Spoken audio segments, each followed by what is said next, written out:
Bonjour mes amis, bonjour à tous. Voilà, je vais vous faire aujourd'hui la dernière vidéo de l'histoire des rois de France et de Navarre. Et si j'ai le temps dans cette vidéo ou dans la suivante, la prochaine, je ferai un résumé un petit peu, surtout de la première partie des rois, c'est-à-dire des Mérovingiens.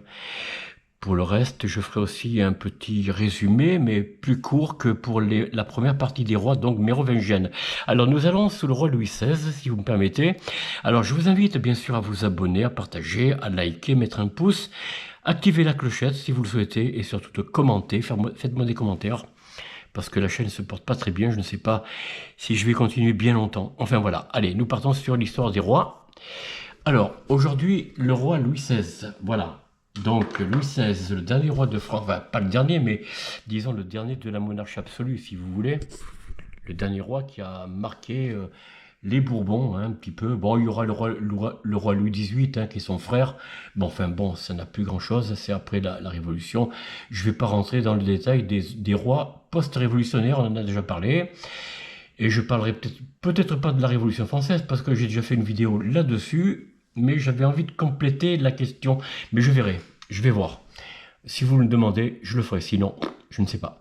Alors, Louis XVI a été roi de France de 1774 à 1789, bien sûr, puis roi des Français jusqu'en 1792. Retenez bien la différence, roi de France et roi des Français. On ne disait pas roi des Français avant la Révolution. Alors, guillotiné sous la Révolution française, il est le dernier souverain de l'Ancien Régime. Alors, j'aime pas trop ce terme Ancien Régime, mais bon.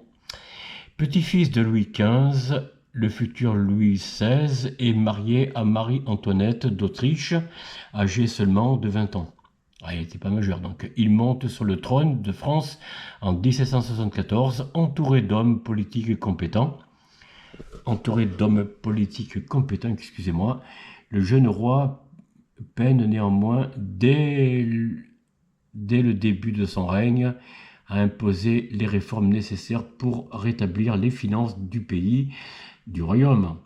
Oh là là. Alors que le peuple voit d'un mauvais œil les dépenses et les extravagances de son épouse. Dans l'incapacité à engager le royaume sur la voie d'une véritable modernisation, à la fois économique, sociale et politique, Louis XVI précipite le déclenchement de la Révolution française, durant laquelle il est déposé, condamné à mort, puis exécuté pour empêcher un retour de la monarchie. Alors, en fait, les dépenses de son épouse, ça c'est un petit peu une répétita des Lumières, c'est-à-dire, et encore même pas des philosophes des Lumières, si, peut-être Voltaire et Rousseau, mais en tout cas, Diderot n'en parle pas de cette façon-là, de Louis XVI. Bien sûr, il appelle à un régime modéré, à une réforme des institutions monarchiques royales, évidemment. Je parle de Diderot, mais il ne parle pas des dépenses à outrance de la reine. Les dépenses, je vous l'ai dit, ça a commencé sous Louis XIV, enfin les grosses dépenses, hein. Mais attention, il ne faut pas blâmer Louis XIV. Même si le peuple n'avait pas compris au départ ce qui se jouait à l'époque de Louis XIV. Mais ça s'est poursuivi sur Louis XV, qui lui aussi a fermé les yeux et n'a pas écouté son père, qu'il fallait se rapprocher, écouter le peuple, que Louis XIV n'a plus eu l'occasion de faire, et n'a plus fait d'ailleurs, hein, sauf dans sa jeunesse. Bon, je vais pas ici, je résumerai tout ça après. Alors, la naissance du futur Louis XVI. En 1754, Louis-Ferdinand, 24 ans, dauphin et fils de Louis XV, attend son quatrième enfant. Pourtant, l'année avait mal commencé. Le 22 février, le duc d'Aquitaine, âgé de 6 mois, meurt de la coqueluche. Un nouveau fils naît le 23 août 1754. L'enfant est immédiatement ondoyé à l'église Notre-Dame de Versailles et rapporté à sa mère. Le roi rentre rapidement de Choisy, découvre un bébé plus gros et plus grand qu'aucun des enfants de Madame la Dauphine, le contemple, le prénomme Louis-Auguste et lui attribue le titre de duc de Berry, troisième dans l'ordre de succession au trône. Je crois que c'est lui, non? Voilà, oui, le duc de Berry.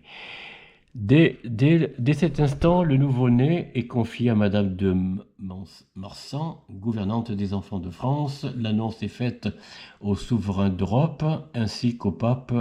Un Te Deum est chanté dans la chapelle du château qui accueille Louis XV et Marie Lezinska. Après que les cloches aient sonné dans tout Paris, le roi allume de sa main un feu d'artifice au moyen d'une fusée courante. Sa santé est très fragile pendant les premiers mois, à tel point que l'on change de nourrice. Sevré à 18 mois, le médecin conseille une cure d'air pur à Meudon et un traitement contre la variole. Pour ne pas être seul, son frère aîné est autorisé à l'accompagner entre mai et septembre 1756. Madame de Marsan, chargée de leur apprendre la lecture, l'écriture et l'histoire sainte, ne va pas lui offrir son affection. Elle préfère le cadet, comte de Provence, voilà, le futur Louis XVIII, et porte toute son attention sur l'héritier, le duc de Bourgogne. Le petit duc de Berry se sent très seul et délaissé. Sa mère s'occupe de l'enseignement de l'histoire religieuse. Son père surveille les jeux et leur apprend les langues et la morale. Mais là aussi, les parents portent plus d'intérêt à l'aîné, considéré comme plus intelligent et pieux. La première jeunesse du duc de Berry, voilà la Vauguyon. La Vauguyon. À l'âge de 7 ans, les enfants passent sous la responsabilité du duc de Vauguyon. Pourquoi la Vauguyon alors? Assisté de 4 adjoints, le duc de Bourgogne quitte donc ses frères en 1758 pour être préparé à régner, et le petit duc de Berry, qui n'a que 4 ans, est laissé de côté et souffre beaucoup de cette séparation. Au printemps 1760, à la suite d'une chute de cheval de l'aîné, et bien qu'il n'ait pas atteint les 7 ans, Louis-Auguste est autorisé à quitter les femmes et rejoindre son frère alité et à suivre les mêmes études dispensées par l'équipe de Monsieur de la Vauguyon. Ah oui, d'accord, Monsieur de la Vauguyon, d'accord. En novembre, l'état de santé se dégrade rapidement. Le duc de Bourgogne est atteint d'une tuberculose pulmonaire et osseuse. Rapidement, il est baptisé, reçoit l'extrême-onction le 16 mars 1761 et meurt dans la nuit du 20 mars. D'accord. Le jeune duc de Berry n'a heureusement pas vu disparaître son frère aîné.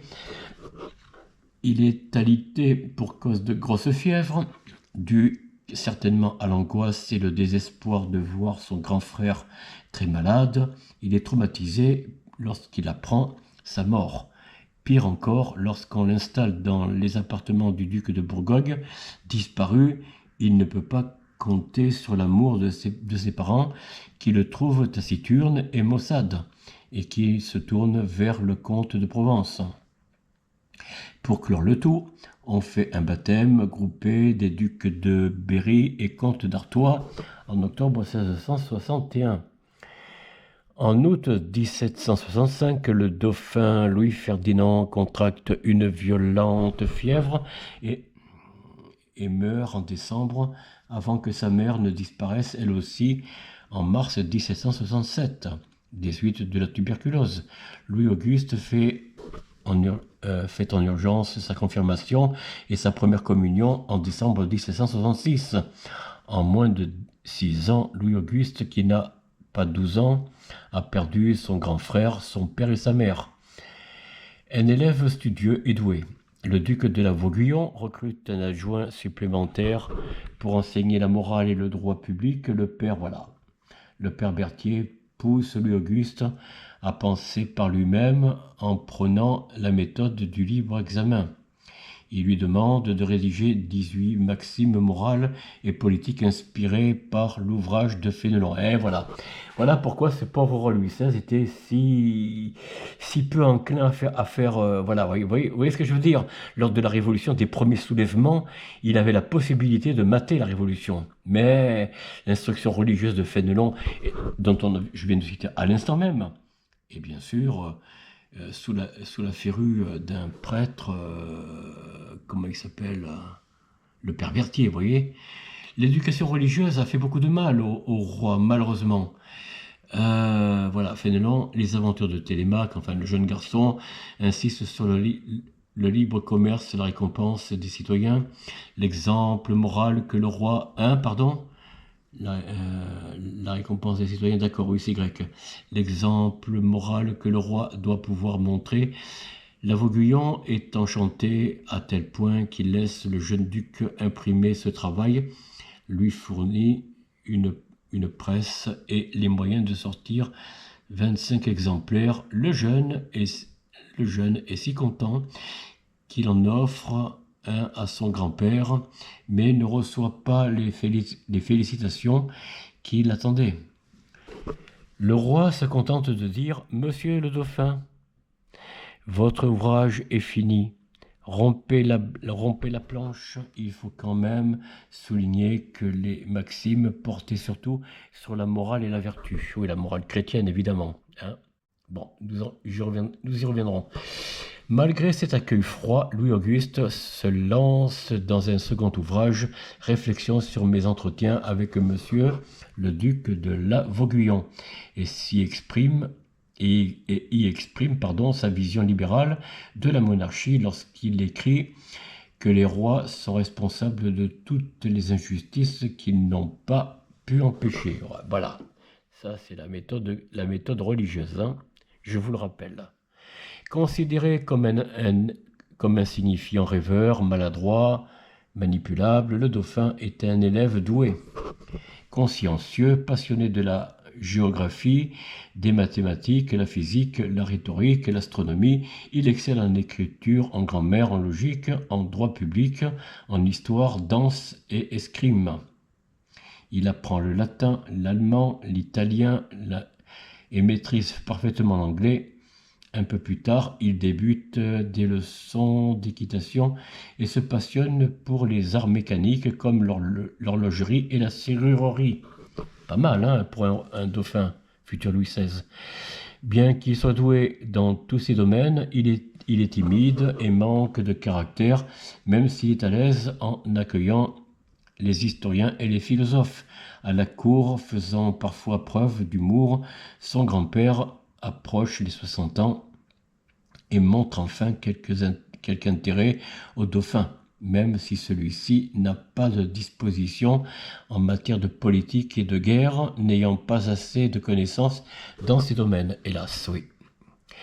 La fin de l'apprentissage, l'abbé Soldini, le prêtre au chevet du roi lors de l'attentat de Damiens, et qui est en charge de l'instruction religieuse du dauphin, voyez, insiste sur les mauvaises lectures à éviter et lui conseille de rester bon, franc, ponctuel, ouvert et fidèle à sa future épouse.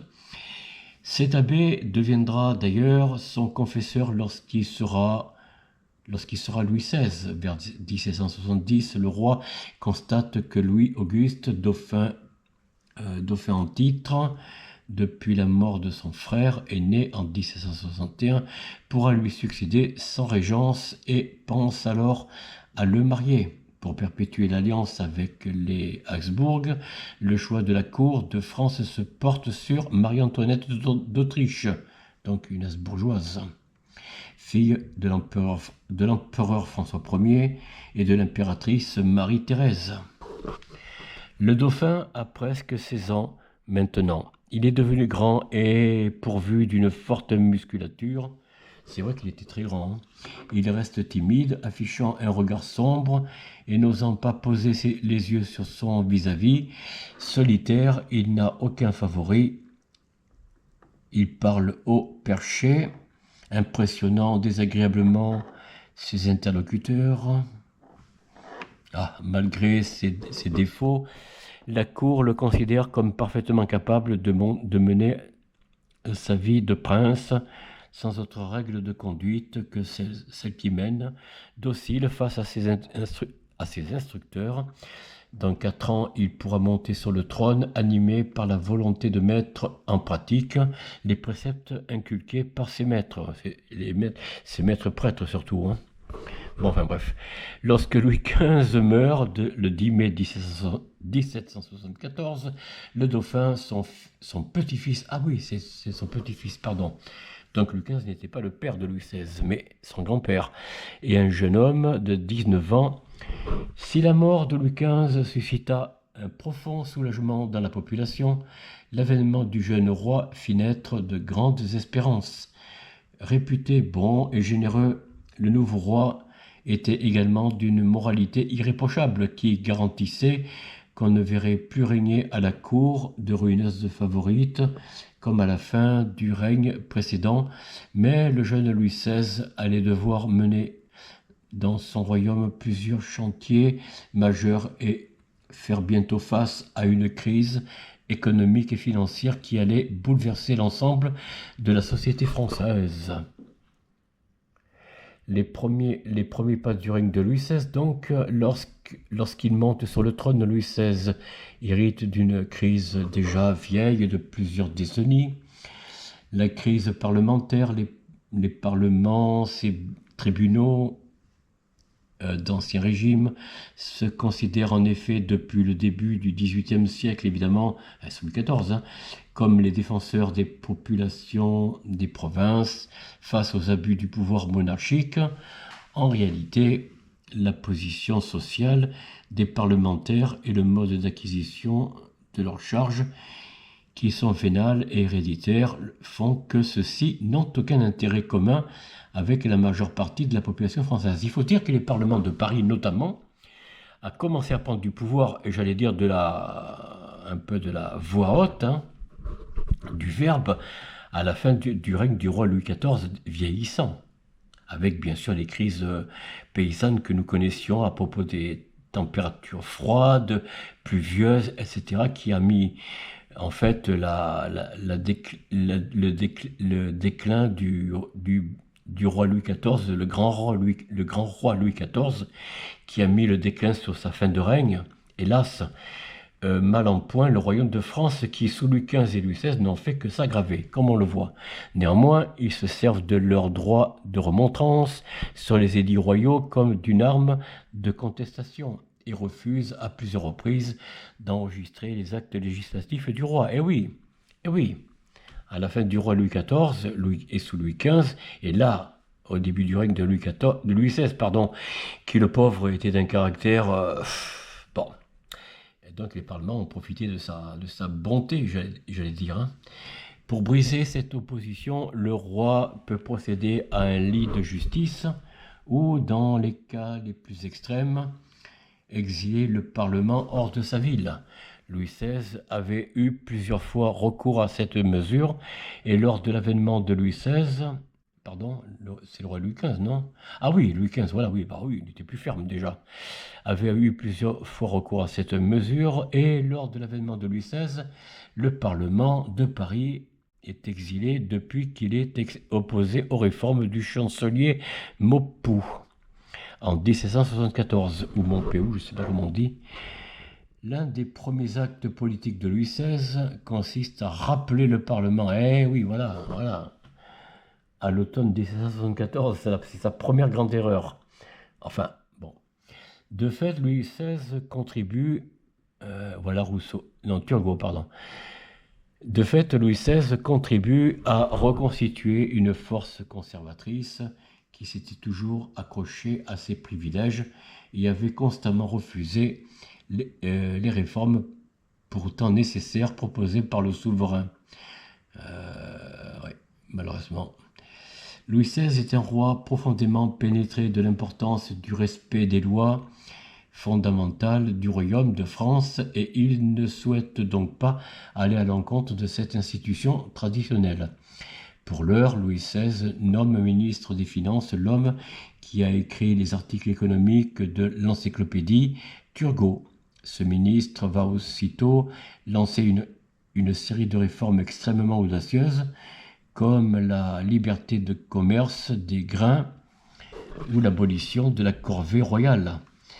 Des maîtrises et des jurandes, Turgot n'aura cependant pas le temps de mener à bien toutes ces réformes car il est contraint à la démission en 1776. Son projet ambitieux de subvention territoriale uniforme, c'est-à-dire un impôt payé par tous, y compris le clergé et la noblesse, avait suscité les oppositions les plus vives des privilèges par la voie des parlements. Ben oui, évidemment. Il a rappelé le Parlement de Paris. Ben oui. Enfin, Louis XVI et la prise économique et financière. Alors, en 2 ans, Turgot avait bâti un système de perception d'impôts permettant à la France d'avoir des finances saines. Eh oui. Enfin, et de ne devoir recourir à l'emprunt. Mais cet ensemble va être totalement ruiné par la participation de la France à la guerre d'indépendance des États-Unis à partir de 1776, eh oui, avec le marquis de Lafayette. Les tractations diplomatiques de Benjamin Franklin, envoyées par les insurgés à Paris, avaient finalement entraîné la France dans la guerre contre la Grande-Bretagne. Eh oui, le ministre des Affaires étrangères français, Vergennes, espérait ainsi laver l'affront fait à la France en 1763 à la fin de la guerre de 7 ans.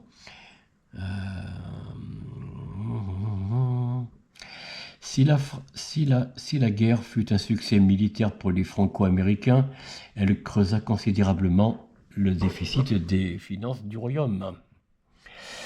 L'homme nommé au poste de ministre des Finances pour tenter de combler ce déficit fut le banquier genevois Necker. Ouais.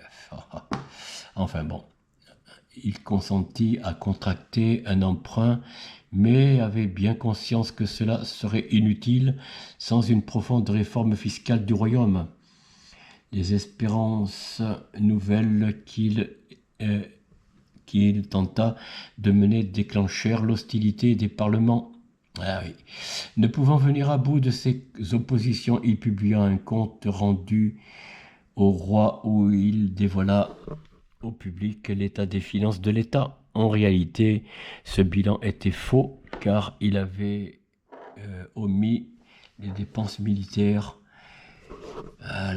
les véritables responsables du déficit, et oui. En révélant combien coûtaient réellement au pays les ordres privilégiés, Necker s'attira la sympathie du grand public, mais concentra sur lui l'hostilité de la noblesse qui obtint son renvoi en 1781. Eh oui. Il fallut défendre. Alors voilà Necker. Bon, alors Necker, c'est le père d'un grand écrivain français féminin, mais on en reparlera plus tard. Il fallut attendre 1783 pour qu'un ministre des Finances s'attaque de nouveau au problème du déficit. Entre-temps, celui-ci était devenu la principale préoccupation de l'État. Ce nouveau ministre, Calonne, dut de nouveau recourir à l'emprunt et lança une véritable campagne de communication afin de restaurer la confiance en la bonne santé financière de la France. Mais sans s'attaquer au cœur du système fiscal, de tels expédients ne pouvaient avoir d'effet durable. Le déficit continuait de se creuser toujours plus et Calonne dut se résoudre à présenter au roi un plan d'économie beaucoup plus drastique. Eh oui, seul Turgot pouvait amener le royaume, voilà. Entre-temps, la situation économique du pays s'étant considérablement dégradée, l'accord de libre-échange conclu avec la Grande-Bretagne en 1786 était alors en cause. En permettant l'afflux massif en France de marchandises industrielles à bas prix, il avait conduit au chômage les milliers d'ouvriers dans les villes manufacturières françaises. Cette population misérable, de plus en plus nombreuse, inquiétait fortement les autorités royales qui craignirent un embrasement à la moindre étincelle. Pour moi, la véritable raison du déficit du royaume de France, ce n'est pas, encore une fois, comme dirait Voltaire et Rousseau, mais surtout Voltaire, non, c'est pas Voltaire, enfin bon, c'est le Parlement de Paris, ce n'est pas la reine Marie-Antoinette, bien sûr que non, même si elle était dépensière, c'est vrai, mais c'est surtout cette guerre aux côtés des États-Unis. Enfin bon, la reine et les dépenses de l'armée française, bien sûr, ben voilà, et surtout que Necker a caché au roi les véritables causes du déficit du royaume. Et oui, la reine et le discrédit jeté sur la cour. Alors bien sûr,